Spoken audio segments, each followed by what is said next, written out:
A 2-day participatory budget preparation and CDP project inclusion workshop. The purpose of the workshop is, one, to strengthen the capacity of the local government administrative leadership, directors across all departments in the local government around what participatory and inclusive governance is, and also to build their capacity on how they can include the priority needs of the people of Michika local government into the 2024 budget. Particularly the capital projects that the local government is going to be implementing.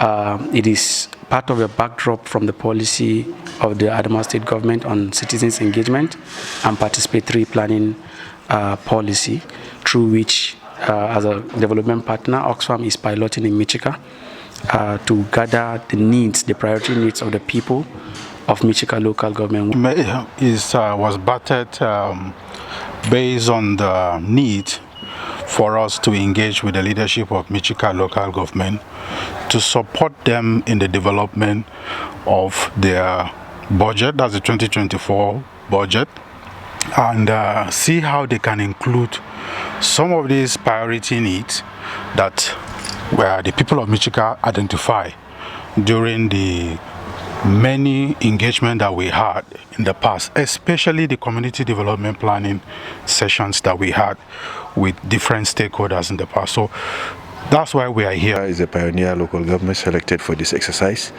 and I have enjoined my people, the participant, the leader of the council, the councillors, directors, budgets, and all the community leaders represented by Khan, the Muslim Council.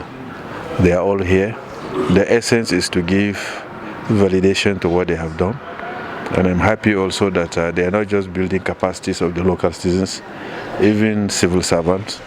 You can see there was also a representative of the state from Ministry of Planning and Budget. It's a golden opportunity to Michika rights, because budget has not been participatory in planning it, and this time around we have developed it into a document that it is community-based need, and community took part in the preparation right from their ward level.